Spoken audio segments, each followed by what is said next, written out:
What if the greatest fear of a sailor wasn't the enemy's torpedo, but the faces of his own friends returned from the grave? Consider for a moment the vast, indifferent expanse of the Pacific Ocean in the closing days of the Second World War. This was a theater of conflict measured not in mere miles, but in the crushing weight of isolation and the suffocating humidity that turned every task into a brutal, exhaustive struggle. Our story does not focus on the colossal engagements of carriers or the strategic maneuvers of admirals, but on a smaller, more intimate terror that took root far from the headlines. It begins with the USS Cyclops, a destroyer escort vulnerable, essential, and manned by a crew of just over 200 souls, their average age barely brushing 21 years. The Cyclops was assigned to what the men grimly called milk runs, escorting vital supply convoys through island chains that were theoretically secured but remained dangerously unpredictable. It was the spring of 1945, and the relentless machinery of war was grinding toward its inevitable conclusion. But for the crew of the Cyclops, the world was about to take a hard, inexplicable turn. Their final patrol orders were simple: rendezvous with the supply freighter SS Cassandra near the small uncharted Rashia atoll, verify its condition, and provide anti-submarine screening. Captain Elias Thorne, a veteran officer known for his stoicism and an almost obsessive attention to detail, felt an unfamiliar prickle of unease before they left Guam. He reportedly confessed to his executive officer, Lieutenant Wallace, that the weather reports seemed to calm, the intelligence reports to clean for this patch of ocean. The last confirmed communication from the Cyclops came on the evening of May 3rd, a routine status report confirming their position and speed. The transmission ended abruptly, not with a distress call or enemy action, but mid-sentence, the final words being nothing more than a sudden, high-pitched shriek of static. The Navy's initial conclusion, logged officially and forgotten quickly in the deluge of global conflict, was the most plausible: a quick, decisive attack by a rogue Japanese midget submarine. The Cyclops was officially listed as lost with all hands, cause unknown, presumed enemy action, a familiar, tragic footnote in the grand ledger of the war. But 3 weeks later, the silence broke, not with a sign of the Cyclops, but with the horrific, breathless testimony of the SS Cassandra's sole survivor. The freighter Cassandra had been found adrift, its superstructure riddled with shell holes, its deck streaked not with paint but with a terrible, dried, dark residue. The lone survivor, an engineer named Silas Croft, was picked up miles away, incoherent and dangerously dehydrated, muttering about the things in the water. It took days for the medic team to sedate him and weeks for the interrogators to piece together a fragmented, unbelievable narrative that challenged everything the Navy held as true. Croft's testimony, filed away under a classification level so high it was essentially buried, spoke not of torpedoes or planes, but of the Cyclops' return.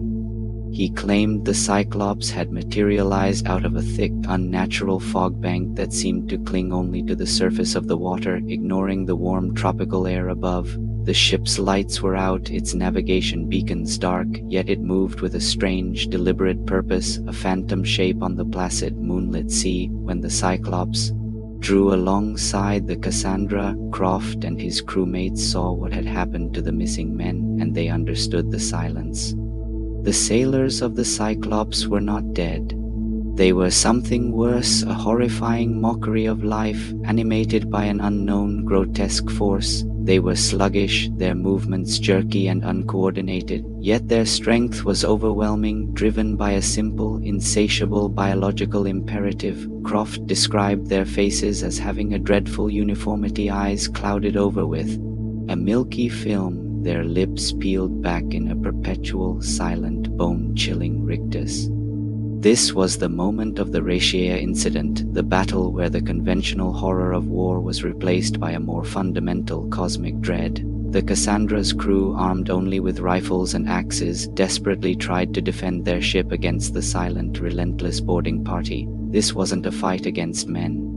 It was a brutal, sickening confrontation with something that should not exist, a complete violation of the natural order. One of the attackers, whom Croft forever termed the bloated mariner, stood out, a large man whose uniform was ripped and whose skin was distended, pulsing faintly. The sounds were the worst, a low, constant guttural moan and the wet, sloppy sound of their feet dragging on the deck, echoing in the midnight stillness. Croft watched in paralyzed horror as a dozen of his crewmates were overcome, not by weapons but by the tearing and the rapid, sickening transfer of whatever contagion pulsed within the invaders. The infection seemed to spread through contact, a bite, a scratch, or even the splatter of the dark, viscous fluid that served as their blood. This desperate skirmish became the first engagement of the Battle of the Black Reef, an unreported massacre where the living fought the undead for their very souls. Captain Thorne, or whatever was left of him, was among the first boarders, recognizable only by the torn lapel of his once pristine uniform jacket. He stood motionless for a period, seeming to stare straight through Croft with an empty, yet utterly terrifying intensity that lacked any hint of human recognition. The decision to abandon the wounded was not an act of cowardice, but a desperate military calculation: save the many or lose all to the contagion. This brutal logic became the first official, unspoken infection protocol in the emerging nightmare reality of the Pacific. Croft eventually found a small motorboat and, under the cover of the continued, hopeless fighting, silently lowered himself into the inky black water. He swam until his lungs burned, then rowed until his arms gave out, leaving the twin horrors of the Cyclops and the Cassandra to their dreadful fate.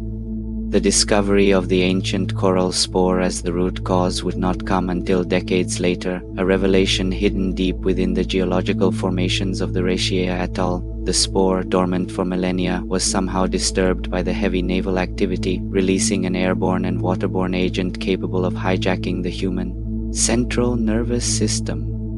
But for the men who found the Cassandra, the why did not matter. Only the how to stop a threat that defied physics, medicine, and every known rule of warfare. The initial naval inquiry was immediately stonewalled, citing national security and fear of panic should the true nature of the loss become public. The documents were filed, the survivor debriefed and quietly transferred to a psychiatric facility for the shell shock he had clearly endured, and the ocean resumed its silence. But the problem hadn't vanished.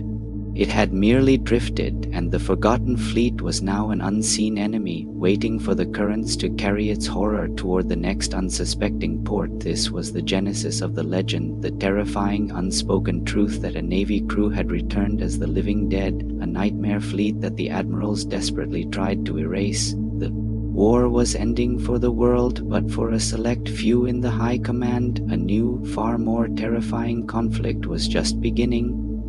The initial terse report of the Cassandra's condition, stripped of Silas Croft's feverish, unbelievable details, still carried a scent of profound failure. Admirals in Pearl Harbor, already overburdened by the relentless logistics of the Pacific campaign, dismissed the wreckage as another isolated incident of savage, last-ditch Japanese resistance.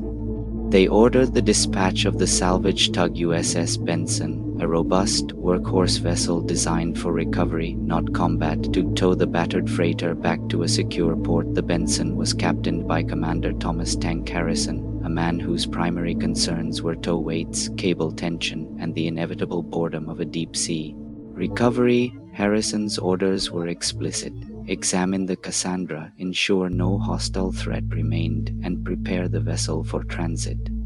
But as the Benson approached the coordinates of the derelict freighter, they encountered the same thick, unmoving bank of unnatural sea-level fog. Croft had described a solid white wall on the ocean's surface. Commander Harrison, annoyed by the unexpected weather but undeterred, ordered the tug to proceed slowly, using its powerful searchlights to pierce the dense marine layer.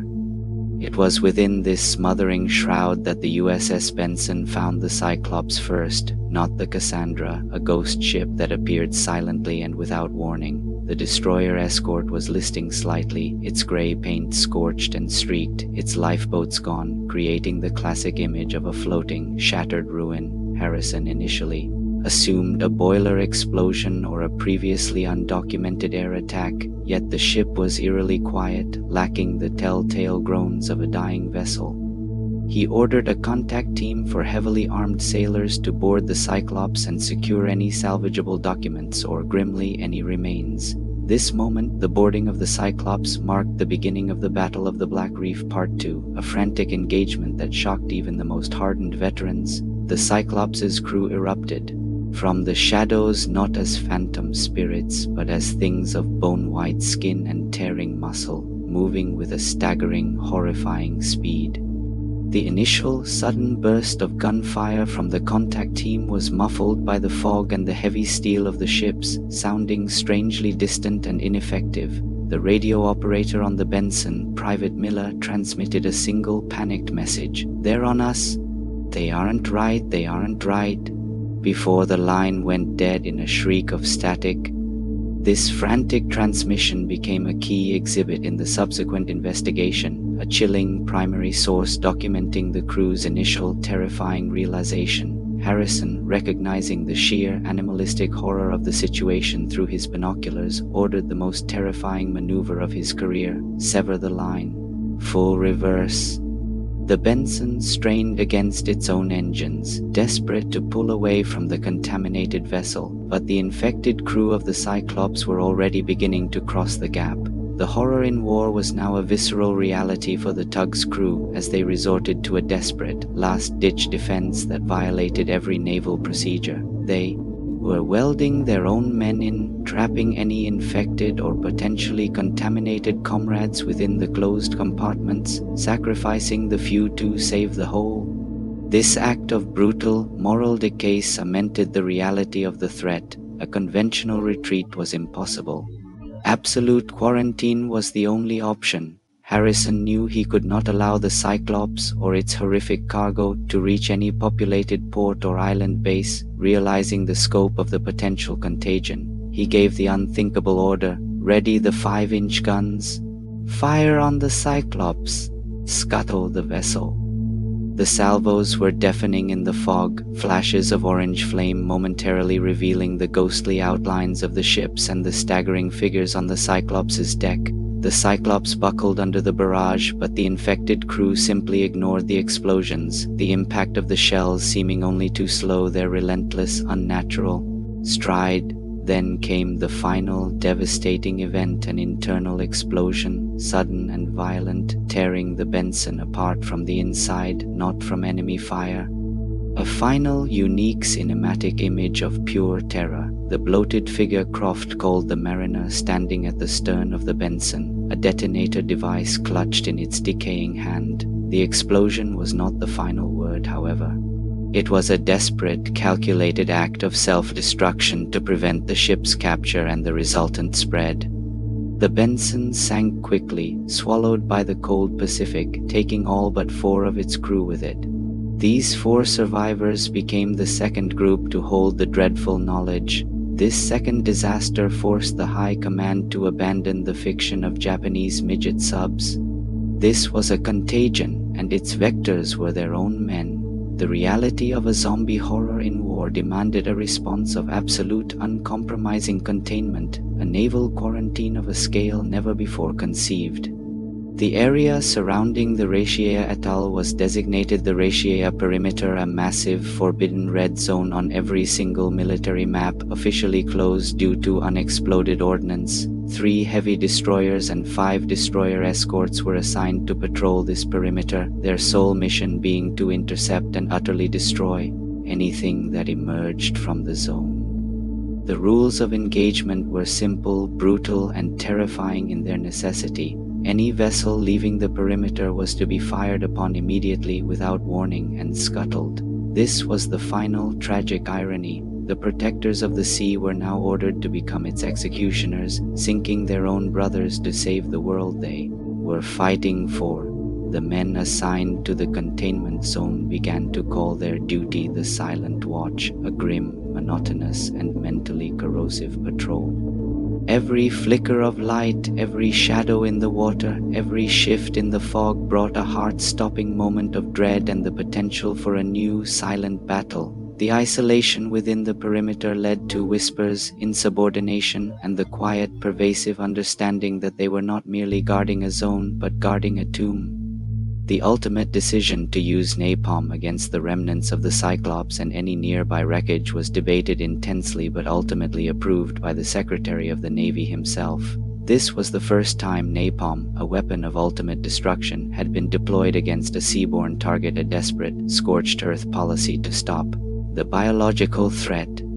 The fire scorched the waves and boiled the surface of the water, a desperate attempt to sterilize the ocean, an act that felt both necessary and fundamentally blasphemous. But the infected vessels had already begun to sink, and the true threat, the coral spore itself, lay dormant in the deep, untouched by the cleansing flames. The containment zone held, but it was a wound, a festering secret on the vast body of the Pacific, a constant, chilling reminder of the nightmare they had locked away.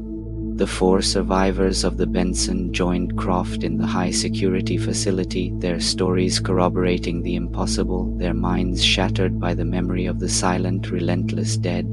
The Navy had won the engagement, but they knew the victory was temporary, for the infection was not defeated.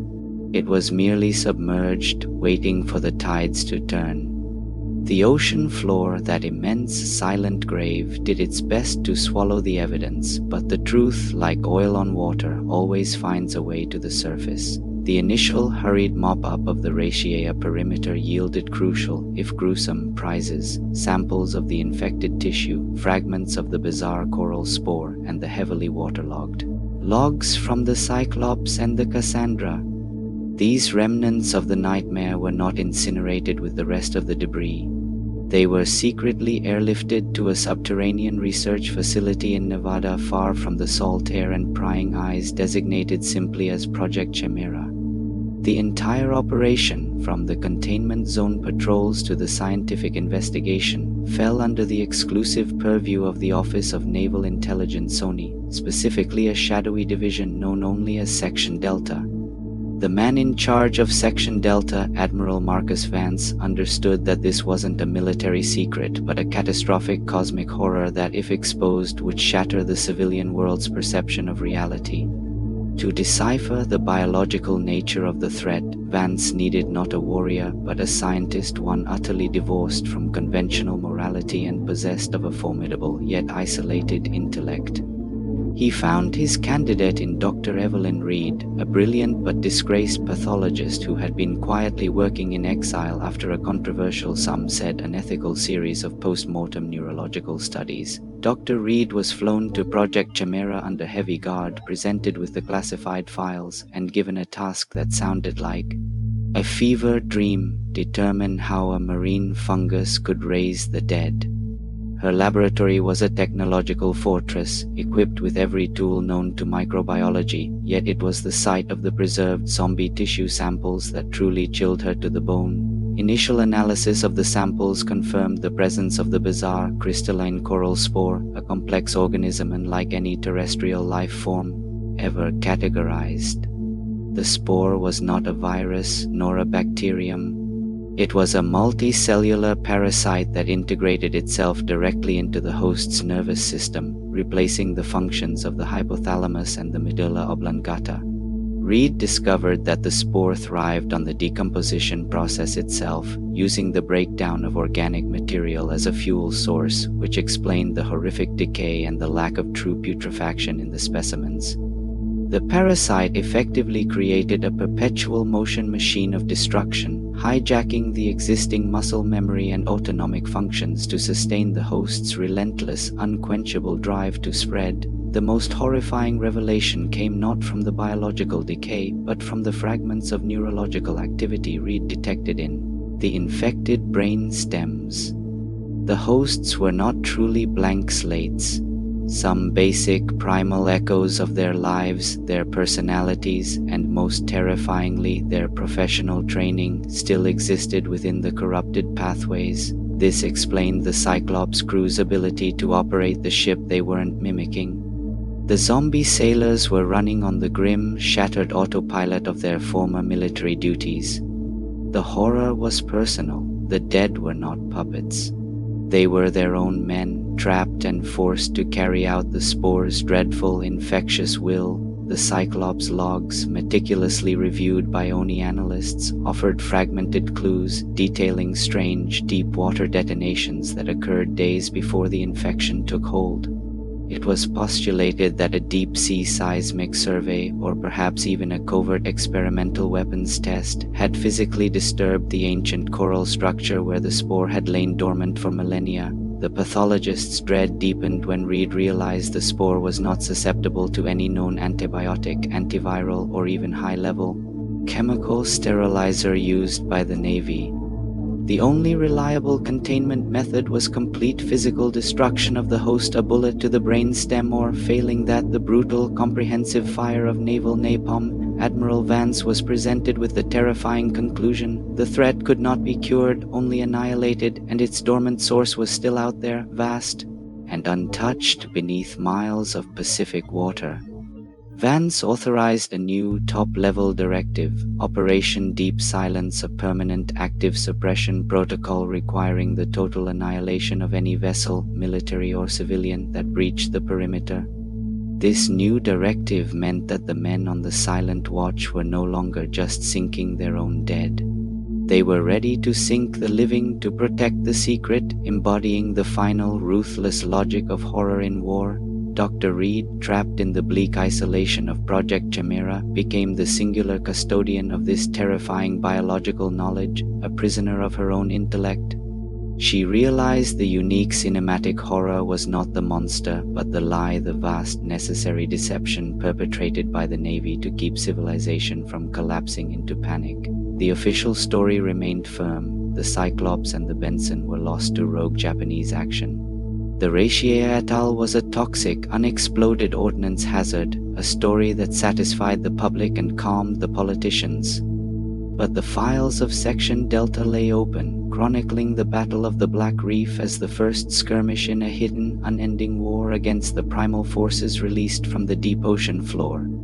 The terrible truth whispered in the silence of the research facility: the Navy had merely contained the first wave, and the source of the living dead was waiting, patient and untouched, in the crushing blackness below.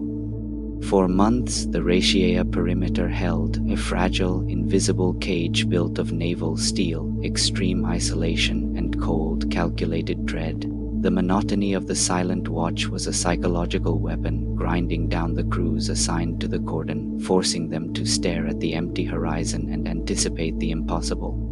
But the infected vessels, sunk but not destroyed, were not idle. They were merely waiting for the right confluence of current, pressure, and the vast, indifferent mechanics of the ocean. Dr. Reed's worst fear, relayed in a heavily encrypted message from Project Chimera, was that the spore was slowly leaching into the currents, infecting deep-sea life and creating a vast, decentralized biological hazard. The inevitable breach occurred in the late summer of 1945, triggered not by a human mistake but by a powerful, unseasonal underwater volcanic tremor near the perimeter's western edge. The tremor ruptured several of the deeper, resting hulls, and the pressure changes brought the waterlogged, buoyant infected vessels surging silently toward the surface, propelled by trapped gases and the sheer density of the spore-ridden wood.